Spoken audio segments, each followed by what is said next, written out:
phileo, again a Greek word, family, love between members of a family.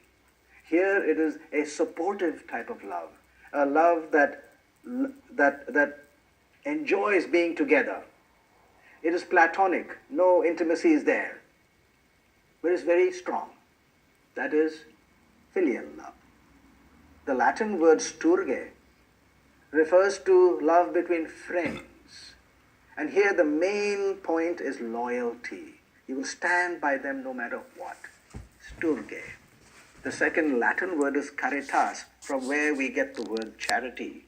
Charity is in a position where somebody needs help and we are more than willing to help. This is that type of love. We'll give you all the help you need because we love you.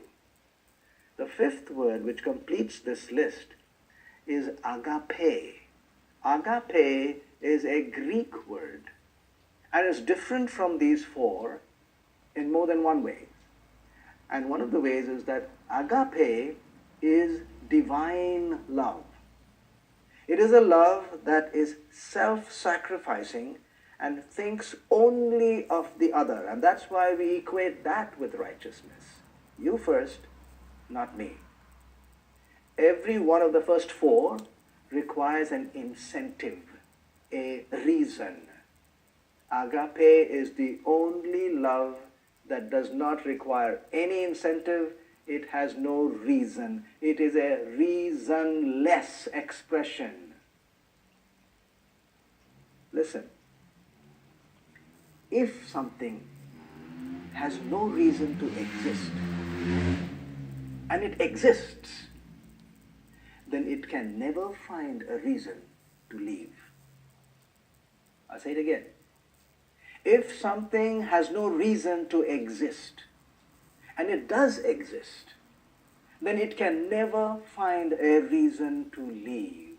And that is why agape is eternal. It will never be able to find a reason to leave. Eros, when the reason, which is physical attraction, is gone, then eros is gone. When the family situation is broken down and you're gone away from your family, then there's no more filio. If you break away your friendship, then there's no more sturge. If there's nobody to help, then there's no more caritas. In other words, the first four, when the reason leaves, the love leaves. Agape is the only love that can never leave because it has no reason to leave. It has no reason to be in existence and therefore has no reason to leave. You first, not me, is righteousness and agape. So the opposite, unrighteousness, sin, badness, it's me first and not you. From there comes all the badness that you see on this earth. That's my definition of these words. How about the word heaven?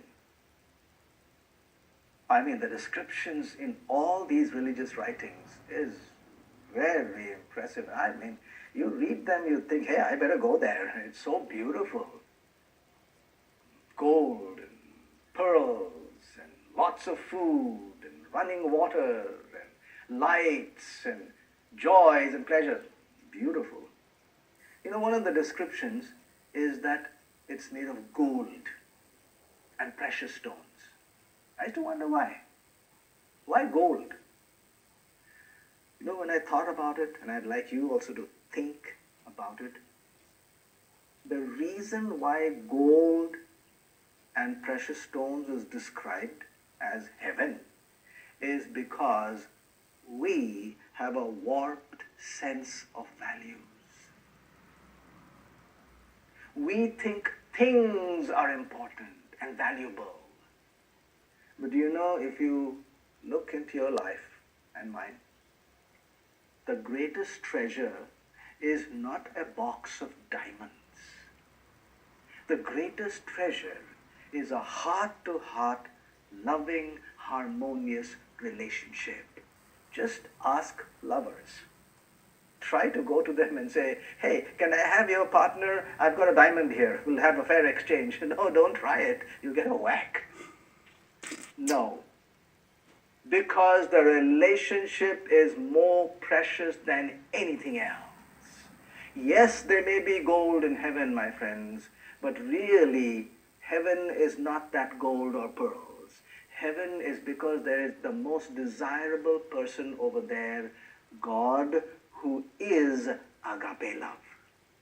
That is what makes it heaven, the relationship. Therefore, if two humans get to be good friends and have a harmonious relationship, then that is heaven on earth.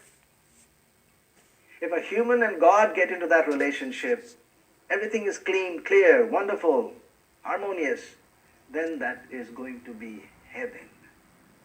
And if this relationship is between personalities of the Godhead, then it is even better than heaven. Because it's from there that we got heaven. So the source, better. How about hell? We often think of hell as, burning sulfur and fire. Yes, but consider that fire can burn your skin and you really can have pain. But the pain of a broken relationship will go far deeper than your skin. It will go to your heart. So hell may have fire, but hell as a description is not really the fire. It is a completely shattered, unrepairable relationship that now you are faced with. Gone. That is hell. When two people get to be enemies and have hostility and anger and hate each other, that is hell on earth. And when God and a human reach that place where they don't want anything to do with the other, the human says, I don't care, I don't want it, I want to go my own way, I hate you, God, and that is going to be hell. Yes, there will be fire, but this is the hell, the broken relationship that results in the fire. And if ever it comes to be that one personality of the Godhead is forced to move away from the other, then it will be worse than hell. So heaven is a place of God's immediate presence. And we define hell as a God-forsaken, God-abandoned place. Now heaven was what we described as this, and hell as the exact opposite. What about death? The Bible describes death in two ways. One it calls the first death. That's a consequence of the principle of sin, which is everywhere on earth. So everybody dies. Whether you're good, bad, ugly, it doesn't matter. Die. It's temporary. There is supposed to be a resurrection from that. And when that is over, then we are faced with either eternal life or eternal death, which is the second death. The second death is not a consequence of sin. It is the punishment for sin. Everybody dies the first death. The second death, only those who have made a settled decision to move away in their own direction, away from the source of life that is God. Then second death takes place. It is a punishment, eternal, irreversible. The book of Hebrews describes